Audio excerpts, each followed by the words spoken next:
En este vídeo vamos a hablar de una de las personas más importantes y sin duda polémicas de la historia de España, Francisco Franco. Para los que no seáis españoles y no lo sepáis, Francisco Franco fue durante más de 35 años el dictador de España. Junto a Hitler y Mussolini, uno de los máximos representantes del fascismo en la Europa del siglo XX. Lo interesante, o al menos interesante en términos económicos, es que el caudillo fue el único de esos tres personajes que pudo instaurar un gobierno duradero, el único que pudo aplicar sus ideas económicas y el único que las mantuvo hasta su muerte. Hoy en día, muchas personas en redes sociales miran con cierta nostalgia la economía franquista. Muchos repiten aquello de "con Franco se vivía mejor". Y acudiendo a las cifras, otros argumentan que durante el mandato del dictador, España era la octava potencia mundial, mientras que hoy ha bajado hasta el puesto 16. Y ojo, esto no quiere decir que todos los que piensen que con Franco se vivía mejor sean necesariamente unos fascistas de extrema derecha, nazis, antijudíos. Simplemente lo que es cierto es que mucha gente considera que objetivamente la economía franquista funcionaba a todo motor. Pues bien, en este vídeo hablaremos precisamente de eso, de las políticas económicas de Franco. Hablaremos de cuáles fueron sus objetivos al llegar al poder, de cómo pretendió alcanzarlos y, por supuesto, de cuáles fueron sus resultados. ¿Se vivía realmente mejor con Franco? ¿Cuál fue su modelo económico? ¿De izquierda socialista, de derecha dirigista o fue un liberal al estilo de Pinochet? Pues queridos amigos, amigas, hoy en Visual Economic hablaremos de eso y de mucho más. Pero antes, Óscar, déjame hacer una pregunta. ¿Qué tipos de precauciones tomáis cuando navegáis por la red? Es muy importante protegerse de las amenazas online, sobre todo si sueles conectarte a redes wifi públicas. Aquí NordVPN juega un papel crucial. Con NordVPN olvídate de tener que elegir entre seguridad o velocidad. Dispones de más de 6000 servidores ultra rápidos que te permiten explorar internet sin límites, acceder a un montón de contenido nuevo y seguir disfrutando de tus favoritos mientras estás de viaje. Además, NordVPN te protege contra todo tipo de peligros digitales, desde malware y rastreadores hasta páginas web y aplicaciones no seguras. Y hay más. Por ejemplo, si te conectas desde un servidor en Albania, verás que la mayoría de los anuncios desaparecen, lo que hace que tu navegación sea más limpia y agradable. NordVPN es compatible con muchos dispositivos, incluidos Android, Windows, Mac y Linux. Con una sola cuenta puedes conectar hasta 10 dispositivos diferentes. No esperes más, visita nordvpn.com/Visual Economic para obtener 4 meses extra con tu plan de 2 años. Y si cambias de opinión, tranquilo, tienes 30 días para probarlo sin compromiso.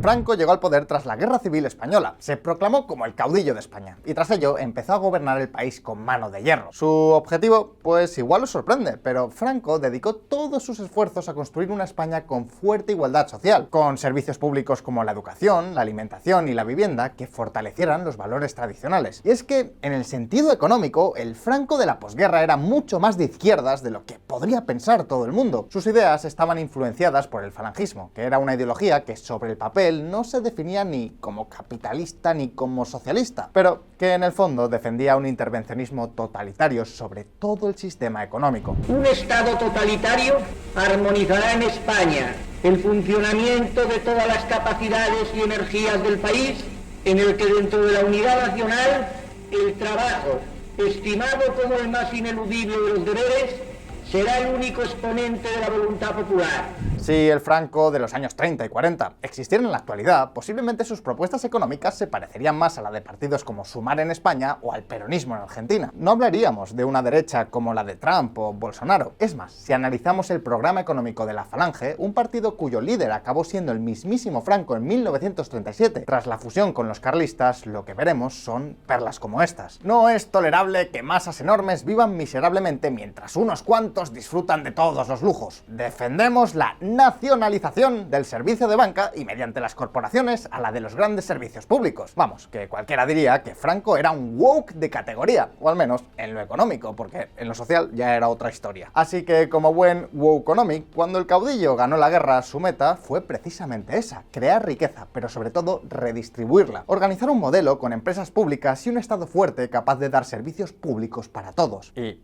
dónde está el problema? El problema es que España estaba destrozada tras el conflicto. La pobreza y el hambre se expandieron por todo el país, se destruyeron ciudades enteras, campos de cultivo, industrias. Las enfermedades y la muerte se convirtieron en lo normal. La población estaba completamente desmoralizada y, por si eso fuera poco, muchos perdieron a sus familiares y amigos. Tanto la economía como la sociedad estaban terriblemente deterioradas. Una gran parte de los españoles que formaron parte del bando perdedor no estaba en absoluto de acuerdo con Franco ni con sus métodos para llegar al poder. Así que el gobierno empezó a reprimir a los díscolos y opositores. No permitió la creación de entidades políticas o de sindicatos disidentes y la libertad política quedó muy limitada. Por supuesto, esto ya fue un gran problema en sí mismo, pero para el proyecto económico de Franco fue una puñeta todavía más gorda. El resto de países empezaron a ver a Franco como un férreo dictador que no tenía ningún interés en proteger los derechos ni las libertades de los ciudadanos. Muchos de estos estados, como Estados Unidos, se negaron a comerciar o mantener buenas relaciones con el régimen. Y amigos, como ya imaginaréis, eso empeoró todavía más la pobreza en el país. No obstante, a Franco le dio absolutamente igual. Es más, el dictador tenía un plan para conseguir una España fuerte, que no dependiera del resto de potencias, que pudiera producir todo por sí misma y que fuera autosuficiente. Y así, queridos amigos, fue como el caudillo inició el proyecto de la España autárquica. ¿Capitalismo? ¿Comunismo? ¡No! ¡Autarquía!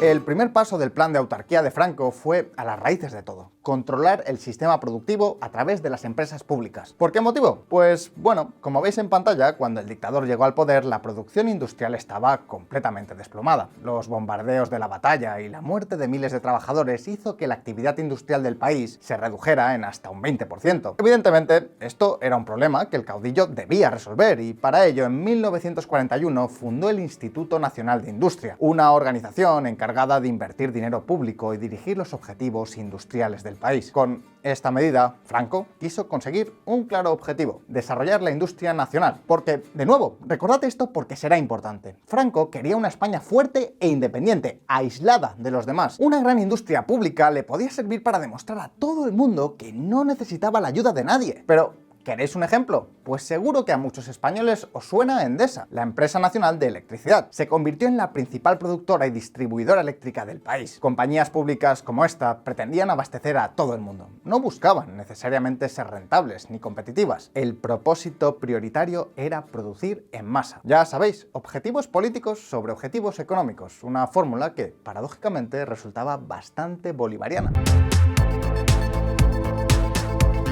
Y es que, como hemos dicho antes al principio, las políticas económicas franquistas serían consideradas hoy como muy de izquierdas. Por ejemplo, otra de sus medidas estrella fue la imposición de precios máximos a productos básicos como alimentos. Y no solo eso, sino que también limitó su venta con las cartillas de racionamiento. Sí, como lo escucháis, cada persona tenía una cartilla con una cantidad máxima de alimentos que podía comprar en el mercado. En teoría, esto servía para que todo el mundo pudiera tener comida de forma equitativa e igualitaria tras la guerra. Pero lo cierto es que fue un enorme error. Las cantidades repartidas solían ser bastante escasas. Los comercios no podían ser rentables ni producir lo suficiente al tener restricciones de venta, y los precios máximos limitaban la rentabilidad de los agricultores. El resultado: los productores no tuvieron suficientes incentivos para aumentar la producción. La escasez se hizo norma y la hambruna deterioró todavía más una España ya de por sí destrozada. Ahora bien, por ser justos, la hambruna afectó especialmente a los pobres, porque normalmente los ricos podían conseguir comida acudiendo al mercado negro, al conocido como extraperlo.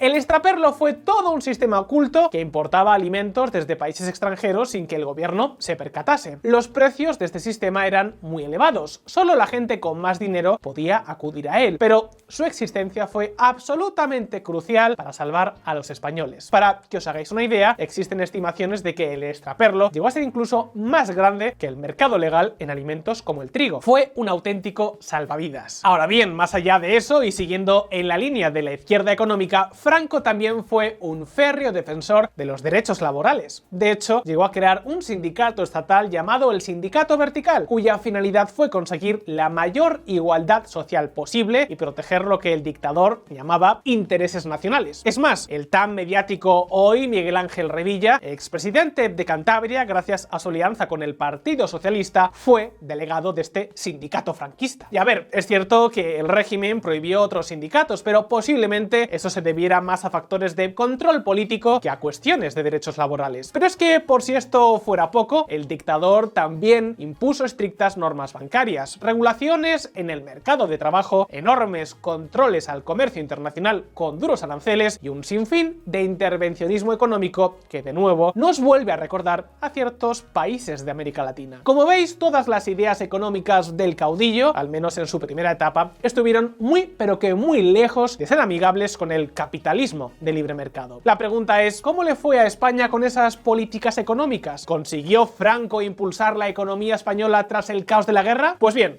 vamos a verlo. Ni fuerte ni independiente. Los primeros años de la dictadura franquista fueron horrorosos. Tanto es así que hasta 1952 no recuperó el nivel de riqueza que tenía hasta antes de la guerra. Prácticamente 20 años de desempeño económico tirados a la basura. Y ojo, hablamos de que la guerra terminó en el año 1939 y Franco no consiguió hacer remontar el nivel en más de una década de su gobierno. El franquismo fue un desastre durante mucho tiempo. La pregunta es, ¿por qué fracasaron sus políticas? Pues, si os parece, vayamos por partes. Como hemos mencionado antes, el primer problema fundamental fue la falta de alimentos. La pregunta es, ¿por qué faltaban alimentos? La respuesta, amigos, es que España tenía un gravísimo problema de productividad agrícola. Para que os hagáis una idea, por aquella época se necesitaban 5 agricultores para producir lo mismo que producía un agricultor inglés. Y de hecho, el campo hispano fue durante 20 años de dictadura mucho menos productivo de lo que lo fue en los años 20.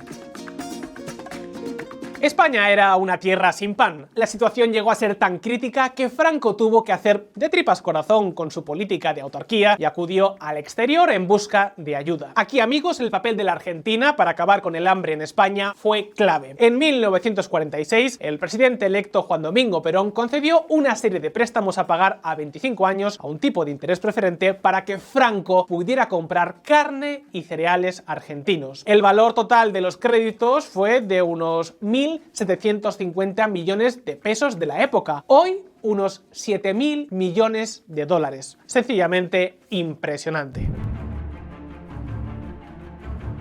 Y es que en un país con relativamente buen clima y suelo fértil como España, el sector primario fue desastroso y el gran culpable fue la falta de capital. Es decir, faltaban máquinas, tractores, fertilizantes o animales de tiro. El campo español estaba demasiado desfasado tecnológicamente. ¿Y por qué motivo? Os preguntaréis. La respuesta está en lo que mencionábamos antes, en la política aislacionista del régimen. Como el gobierno quería un país independiente y autosuficiente, se cerró a cal y canto al comercio internacional. La suma de exportaciones e importaciones se desplomó, pasando de un 20 a un miserable 5% del PIB. Y claro, sin comercio, la capacidad para avanzar económicamente y adoptar nuevas tecnologías, máquinas o productos químicos se desplomó. A fin de cuentas, eran el resto de países, como Alemania, por ejemplo, los que eran capaces de producir maquinaria avanzada, y sin ella, la actividad agrícola hispana se hundió.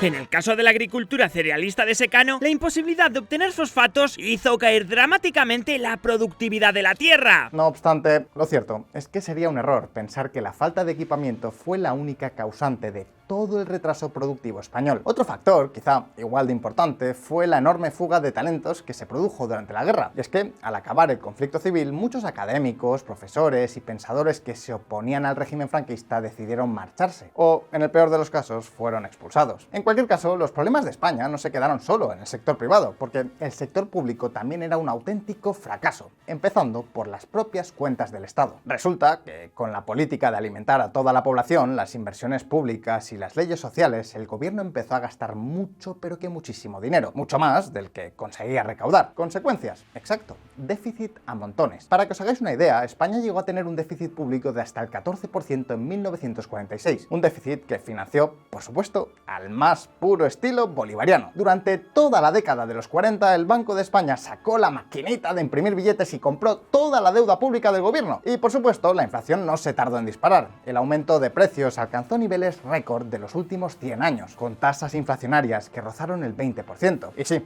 ya sé lo que diréis. Bueno, quizá la economía no sería lo mejor del mundo, pero al menos habría más igualdad con tantos planes sociales, ¿verdad? Pues no. Nada de eso, tampoco. Los primeros 20 años de la España franquista constituyeron la época con el mayor índice de desigualdad de los últimos 3 siglos. Así que, las cosas como son: pobreza, productividad nefasta y desigualdad. El cóctel del desastre. Un cóctel al que, por cierto, le faltaba la última guinda.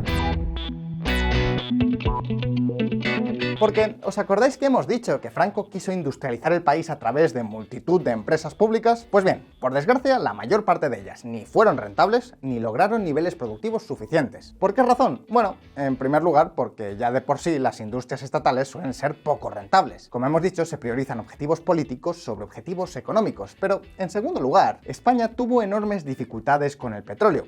Sí, habéis oído bien, el petróleo. O mejor dicho, la falta del mismo.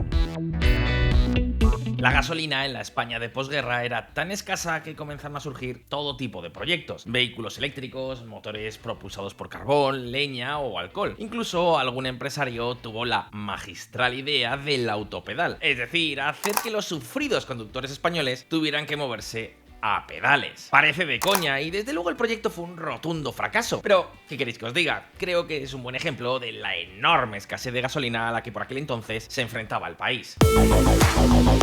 Porque, efectivamente, España será maravillosa, tendrá playas, bosques y todo lo que quieras. Pero extracción de oro negro, ni una gota. Y en la industria del siglo XX, ¿qué queréis que os diga? Sin zumo de dinosaurio no se iba a ninguna parte. Y pensaréis, ¿acaso España no podía comerciar con otros países para comprar crudo? Pues a ver, poder podía, pero recordad que el régimen era aislacionista. Y además, Estados Unidos, que controlaba el mercado energético, no se llevaba especialmente bien con el caudillo. Conclusión, una industria con más problemas para prosperar, a lo que, por cierto, hay que sumar el factor bancario. Y es que, bueno, ya lo sabréis, las empresas de un país necesitan un sector financiero potente capaz de dar préstamos para que estas empresas inviertan. No obstante, si lo recordáis, Franco reguló terriblemente la banca y la bunkerizó en favor de sus intereses. Tras su llegada, solo quedaron unos pocos bancos y cajas de ahorro protegidos por innumerables barreras legales que les permitían dominar el mercado financiero, un oligopolio de toda la vida. Así que, en resumen, entre la escasez de suministros y la falta de crédito, la producción e innovación industrial de España en los años 40 quedó muy rezagada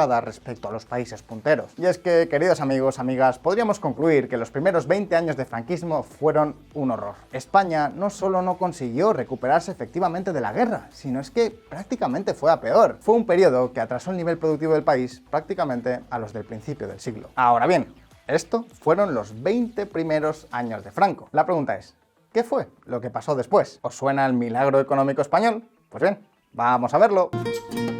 ¿El milagro económico español? Era obvio, Franco estaba matando de hambre a España. Vamos, si el caudillo hubiera luchado en la guerra contra la pobreza, se hubiera alistado en las filas de la pobreza. Imaginaos cómo debía estar la cosa, que a pesar de la represión del régimen, a pesar de las prohibiciones y del riesgo a perder la propia vida, el 1 de marzo del 51, en Barcelona, por primera vez desde la Guerra Civil Española, se organizó una protesta contra la autoridad. La huelga de los tranvías. Así se llamó a la revuelta iniciada por el aumento de precio del transporte público que posteriormente se extendió a Madrid. En esa huelga participaron hasta los propios falangistas, por lo que una cosa estaba clara: el resquemor social estaba candente, y a partir de ese momento al régimen no le quedó más alternativa que cambiar. En julio del 51, Franco nombró a un nuevo gobierno. Y decidme, ¿os suena el nombre de Luis Carrero Blanco? Pues fue precisamente en este momento cuando entró a formar parte del Ejecutivo del Estado. Con los aires renovados, el Estado español inició una enorme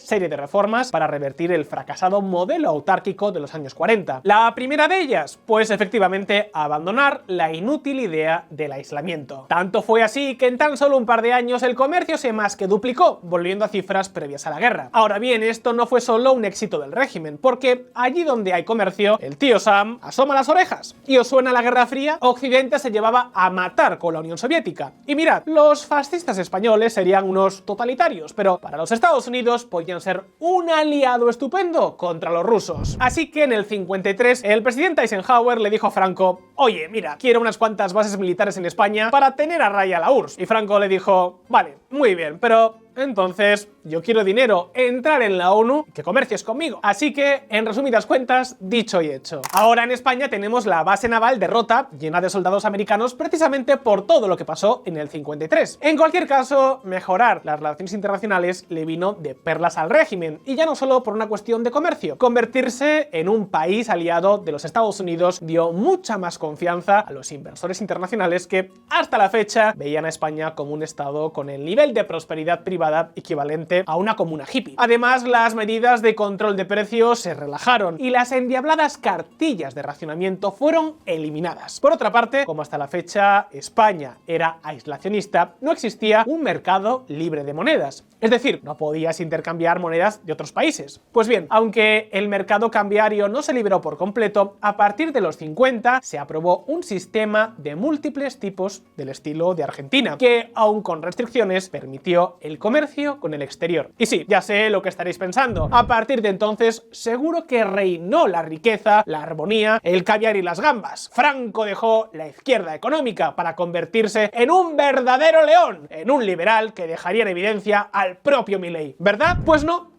Frenad el carro. Es cierto que el régimen reculó y empezó a hacer las cosas mejor, pero no nos engañemos. España seguía teniendo una banca hiperregulada. El comercio, aunque fuera más libre, seguía restringido con cuotas máximas de importación. Y eso sí, los impuestos eran minúsculos, pero el gobierno lo compensaba imprimiendo dinero. Conclusión, España sí, mejoró, pero las cosas no tardaron en torcerse de nuevo. A finales de la década, el tipo de cambio múltiple del estilo argentino, junto a un déficit comercial sostenido, igual que ha sucedido recientemente en Argentina, agotó las reservas de divisas de España. La inflación volvió a dispararse por encima del 15% y las cuentas del Estado entraron en situación crítica. ¿Y qué pasó entonces?